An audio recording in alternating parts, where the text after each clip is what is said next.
Hi, everybody. Welcome to episode 190. Today, we're going to be talking about getting things up off the floor. Why is that important?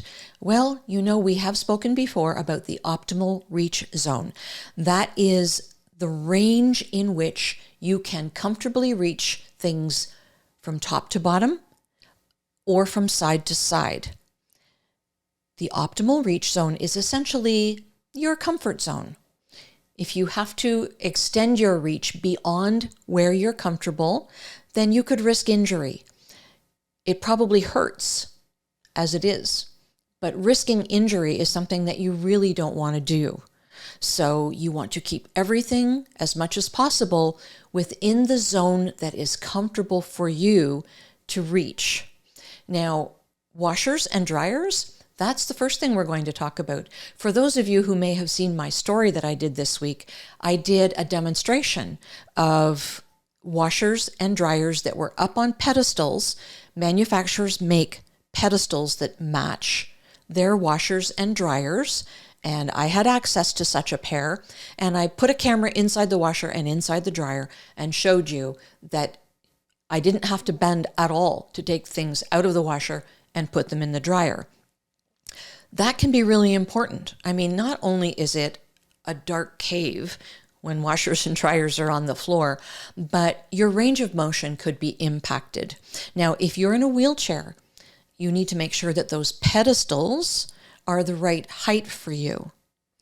If you are standing, same thing, make sure the pedestals are the right height for you. And just because the manufacturer makes the pedestals doesn't necessarily mean that they're going to be the right size for you. You can have them made. You just need to make sure that the pedestals accommodate the weight and also accommodate the gyration that the machines do as they're performing their tasks.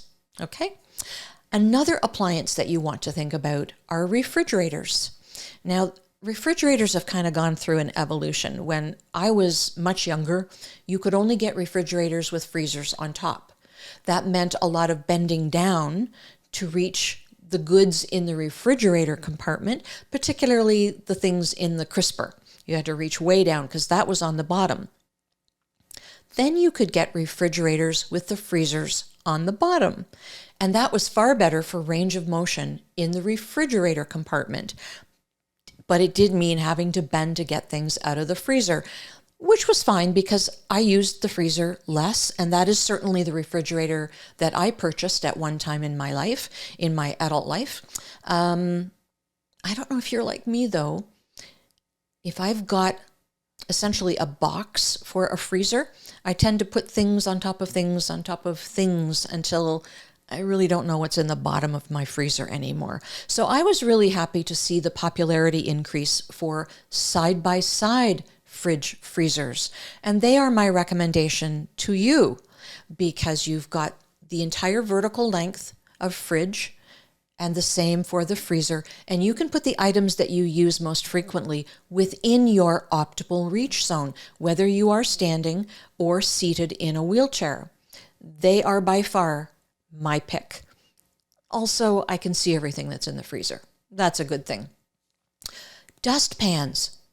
How often do you do the sweeping and then you've got a dustpan with this little handle and you've got to reach way down to the floor to sweep the stuff, the litter, into the dustpan to get rid of it?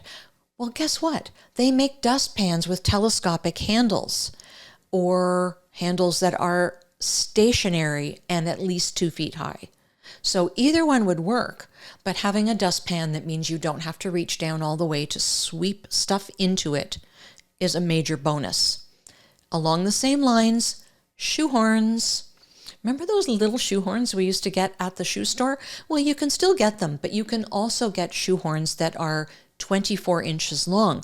That's rather a standard. Now, I happen to have one I've had for a long time. I don't even know where I got it, but I brought it in to show you. Here's my shoehorn, and it has the bonus of a back scratcher on the end. Now, it has a little bend in the middle, which makes it really easy to to use from a standing position. You can bend it and not worry about breaking it. My daughter used this a lot when she was pregnant and she would come to visit, which she often did. We did pretty much daily walks, and she would use that to put her shoes on. So that's a bonus for anybody at any age. So shoehorn with a long handle. Heavy, small appliances. I'm thinking of things like food processors and KitchenAid mixers and the like. They're very heavy. They tend to take up a lot of counter space. So if you don't have counter space, chances are you put them in a cupboard, probably down near the floor, because that's where you feel that they are most secure, given how heavy they are. That makes it very challenging for you to bend over and pick it up and put it up on the counter to use. They do make now these lovely little lifts for these small appliances. Now, there's always a trade-off with these because they do take up space, virtually an entire cupboard. However, the lift is really good because you trigger the motion to bring it up. You don't actually have to lift it. It does all the lifting. You can leave the appliance on the little platform that it comes on. You don't have to lift it off the platform and put it on your counter. You just leave it right there where it is. Do what you're doing, and when you're done, you trigger the motion to put it back down and dock it under the counter again. Huge bonus for somebody who doesn't want or need to be lifting these very heavy small appliances. So if you're renovating, that is certainly something to consider. Cords, everything has cords. Lights, televisions, computers, your heating pad. I mean, everything seems to have a cord. You need to make sure that those are tucked away. You're not truly going to be able to get them off the floor, but you can move them away from the part of the floor that you walk on. We want to avoid fall and injury occurrences. These are very serious, and a bad fall is a very quick way to an ER, potentially surgery, and potentially not being able to live in your home independently. So we want to make sure that we remove those hazards. Tack them along the baseboards to the extent that you can. Just make sure that they are out of the way. Same goes for your dog and cat toys. You want them away from the area where you walk. So keep your eyes open for them and kick them out of the way. Another thing that I do want to talk to you about is something I've talked to you about before, and that is throw rugs.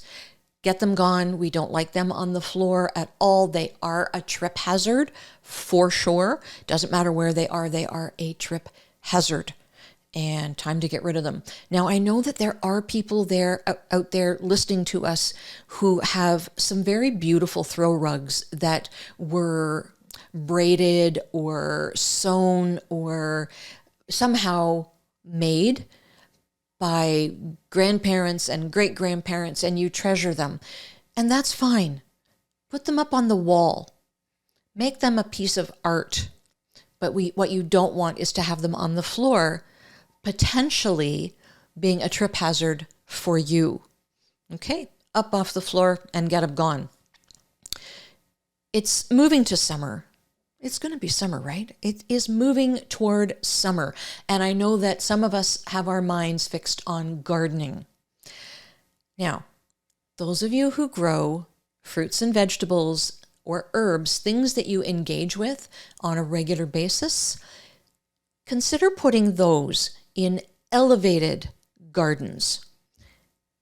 Build or have built for you, or you can buy them, elevated garden boxes.